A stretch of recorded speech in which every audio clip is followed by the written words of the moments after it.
Kelly. You got, I think it was your first reception, right? What did you see on that play? You were obviously kind of the deep man there.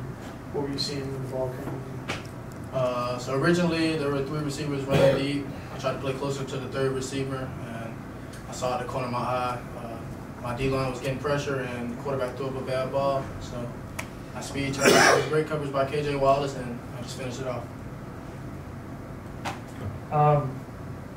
Really compared to what UCF has done on offense, I thought you guys kind of pretty well. What did you feel like? How did you feel about your defensive effort? I felt like we played pretty well, at all 3 levels, D-line, linebackers, as well as the secondary. Obviously we got some things to still improve on, but I feel like it was a great showing for the defense. You guys have had a good bit of noise around the program this past week following the Ole Miss game. Can you talk a little bit about how you guys are dealing with that, handling that, and kind of how you react to that kind of thing? We don't react at all. We tune everything else out. All that matters to us is what's going on in the locker room, and we got leaders like Jeff, Ace, Charlie, guys like that. They keep us up. Everybody still has faith and belief, and hoping to put it out there on the field. What was the difference in this game? You guys responded pretty well to block punt. The things that have kind of derailed some games in the past. You guys defensively didn't really seem to get flustered by that and kept playing and kept getting stops and punts. Like, what was different this game than some of the other ones? Nothing really. Just our mentality is always to put the ball down no matter what happens. Like I said, we had leaders like Charlie and Ace keeping everybody up on the sideline. Nobody got too high, nobody got too low, and we just felt like we had to go out there and we played with a chip on our shoulder and had to compete. Okay. The play after Charlie got disqualified, what happened there? As you saw it? They played hard, we played hard. They just ended up coming out on top.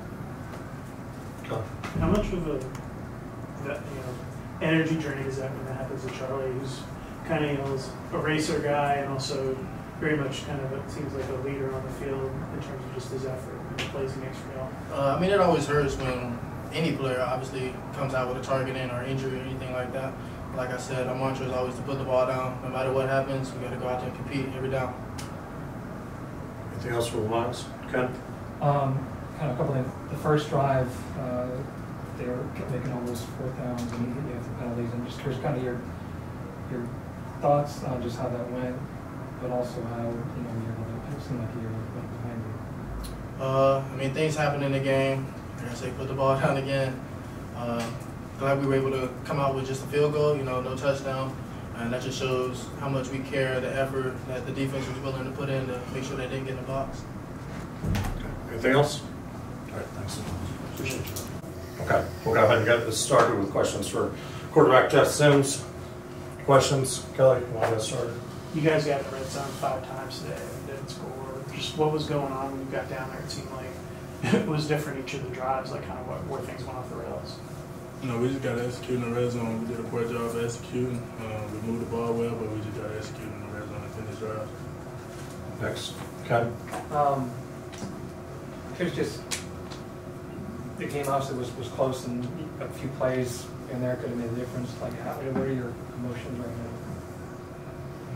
We just can't hurt ourselves. We got to go out there and execute the game and make plays when they need to be made. Just need to do our part. Jackson. Kind of coming into the game, the offense was struggling to hit big plays through the air, but y'all were able to do that today. What was the biggest difference in, I guess, the game plan or just the execution for y'all when y'all did move the ball through the air today?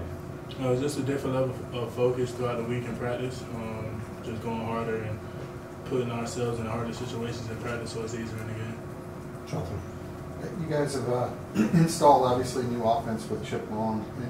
Can you kind of tell us where you feel like you guys are at from an understanding perspective and kind of how much that's impacted kind of the performance today? I think we understand it pretty well, but there's times where there's little brain farts, and we can't have that because that messes up the offense and it messes up drives. So we just gotta keep grinding. Okay. You talk about Nate, and obviously he saved y'all on that weird fumble play, but just talk about his play for y'all today and throughout the season. Yeah, Nate is a hard worker. He he's been the dog on offense so far. You know, he's just been continuously going in and practice, keeping his head down and working hard. Anything else for Jeff? Jonathan? Hey, you guys didn't have quite as much kind of issue with the sacks today as you did kind of last week. Can you talk a little bit being in the pocket? Do you find yourself still kind of looking, or how does that make you feel knowing that some of the sack issues that you guys have had when you're in the pocket?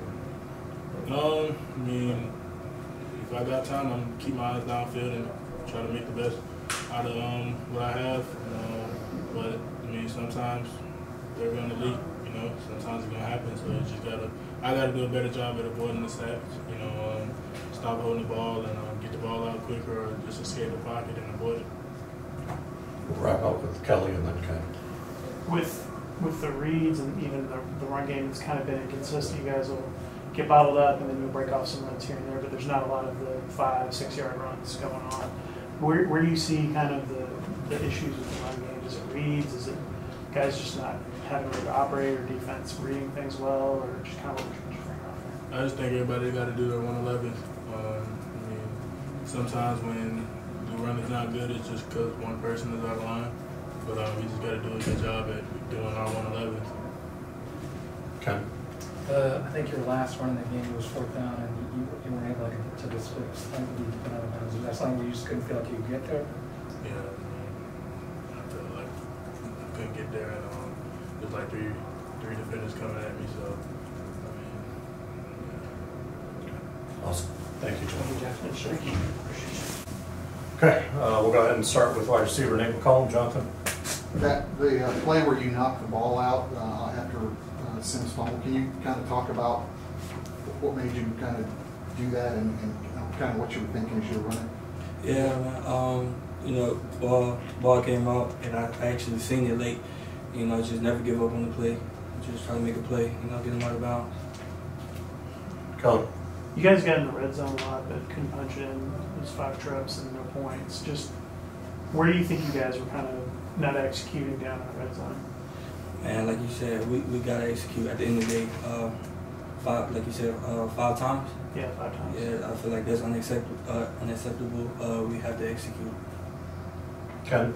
With that, when you chase it down, like, did you start thinking I've got a shot, or were you just kind of run? I have it to myself. What was I was kind of just running, man. Yeah, hopefully, maybe he could have dropped the ball. You know what I'm saying? Could tripped up. You know, it's just finish the play. And like you knew to knock it out and try to get that. Oh yeah. I'll go for the ball. Kelly? Was it the most you've run in a game between the punt returns and the 90 whatever yards that was, plus the plays in the game? That has to be the most you've run probably since high school, I think, in a game, right? Man, I'm not sure, man. You know, I was gonna go 100% every play, full speed every play. Jonathan? Can you talk a little bit about? You seem to be becoming the go-to guy for Jeff Sims in the passing game with the number of receptions and key receptions. Can you talk a little bit about the chemistry and how much of that's by design and how much of that is just the chemistry you guys have? I mean, like you said, I feel like every play has a key read. So based on the coverage, you know, that's the guy Jeff is gonna go to. I mean, every play I want to get open, you know. And with every play, you know, I know what Jeff is thinking based on the coverage. Like, I feel like he'll want me here in this certain coverage and play. So every play has a key player, you know, the first read. Ken, and then Kelly, we'll wrap up. Nate, Coach Collins is, I'm not sure where, is taking a lot of heat from fans and people who think that he should be the coach. What would you tell people that you actually know him in a different way than everyone else does on the outside? What would you tell people about him and stuff? You know, this was a tough loss, but I believe in Coach Collins. I like his energy every day, you know, and honestly, I felt like this game was on this. You know, I had a key fumble in the red zone. We can't have that, you know. So I believe in Coach Collins, and you know, we're gonna come in tomorrow, you know, restart and get ready for Pitt. Just looking at the way the game played out and the way the last couple of games have played out for you guys, what's the vibe like in the locker room? How are you guys kind of holding it together, and do you feel confident that everyone's still kind of on the same page? I definitely feel confident, but you know, you know, it's tough losses, man. You know, you never want to have that. Like, it, you know, it kind of messes with your head, but, you know, come the next day, ready to get ready for the next game. Awesome. Thank you, Nate. Appreciate you. Thanks.